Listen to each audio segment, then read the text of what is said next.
और भाई कैसे हो? So welcome to another book review and this time I'm going to review the story of my life by Helen Keller, and the next book that I'm reading is The Diary of a Young Girl by Anne Frank, so which I'm going to review as well in the coming days. तो अगर तुम चाहते हो मैं कोई book review करूँ, so just let me know in the comments and I will read and review that book. So first of all बहुत ही छोटी बुक है ये and you should definitely read it. And the first reason to read this book is that तुमको पता लगेगा कि अगर if you do not already know about Helen Keller, she is a deaf and blind woman, and ये book most probably तुम्हारे syllabus में रही होगी। हमारे सिलेबस में तो थी, बट मैंने कभी ये बुक अच्छे से पढ़ी नहीं, क्योंकि हम बचपन में पढ़ते नहीं थे ज़्यादा। तो ये दोनों बुक मेरे सिलेबस में थी, but I never read these books, so I am just reading these books to you know renew some of my childhood memories. तो अगर तुम ये बुक पढ़ोगे तो obviously the thing to look out for is how a deaf and blind person feels and what struggles they have to go through.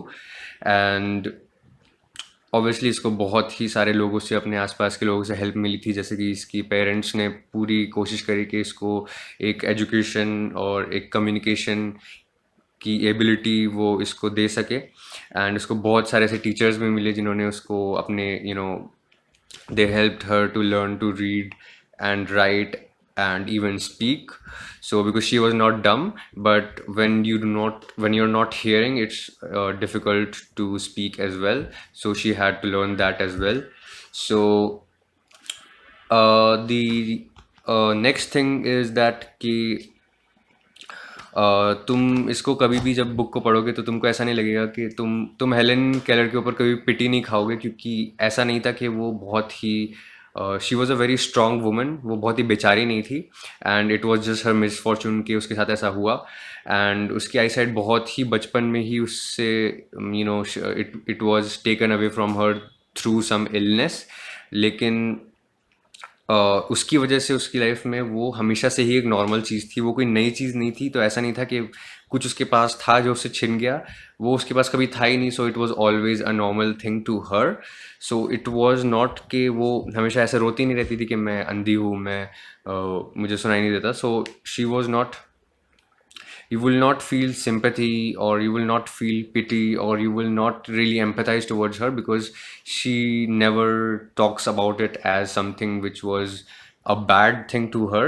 In fact, सबसे surprising चीज़ इस पूरी book के बारे में ये थी कि how happy she was in the whole book, except for the moments that she was really learning how to communicate.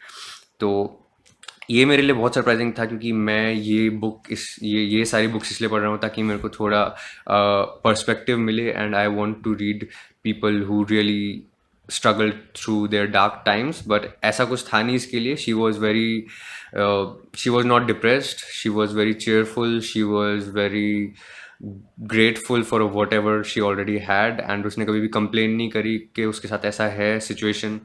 And she was always head strong, she was way stronger than, I don't know. Can you just imagine not having your eyesight and your hearing? So उस हिसाब से ये बहुत ही as a personality she was very strong, and she उस ये book पढ़ते अगर तुमको बताए ना कोई कि ये ऐसी है, तो शायद तुमको पता भी ना लगे। उसने इतने अच्छे से अपनी सर्कमस्टांसेस को पोर्ट्रे किया है। एंड और एक चीज़ जिससे मैं ज़्यादा रिलेट नहीं कर पाया वो थी कि वो उसका पैशन ट्रैवलिंग था, and she wrote about the places that she visited. But क्योंकि मैं उन जगहों पे कभी नहीं गया हूँ, तो मैं उन चीज़ों को कभी अपने दिमाग में विजुअलाइज नहीं कर पाया। And so which is a problem with me in general, कि मैं चीज़ों को जल्दी से विजुअलाइज नहीं कर पाता, जो कि स्पेशली मैंने देखी ना हो। So whatever she wrote in terms of her traveling adventures, I could not really relate to, but the most interesting thing was to read about her struggles while she was learning. And इसमें ये भी interesting था जानना कि जब तुम्हारे पास words नहीं होते अपने आप को एक्सप्रेस करने के लिए, then it becomes very frustrating, and you get outburst of rage and anger and frustration. तो जब उसके पास स्टार्टिंग में कुछ था नहीं अपने आप को एक्सप्रेस करने के लिए और अपनी फीलिंग्स को बताने के लिए, तब वो बहुत फ्रस्ट्रेटेड हो गई थी, तो उसके बाद उसके पेरेंट्स ने उसको पूरा एजुकेट किया।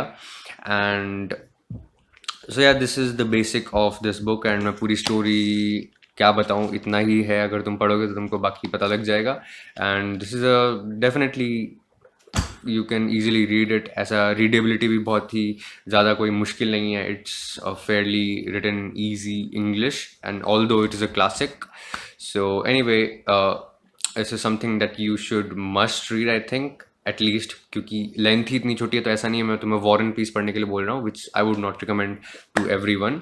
But anyway, so next time I'm going to review some other book, and if you have a favorite book that you want me to read and review and want to know my opinion on it, which I don't know why would you care for it in the first place, but anyway, so अगर कोई है book तो मेरे को comments में लिखो, I would be more than happy to read and review it, and I will see you in the next video. Take care.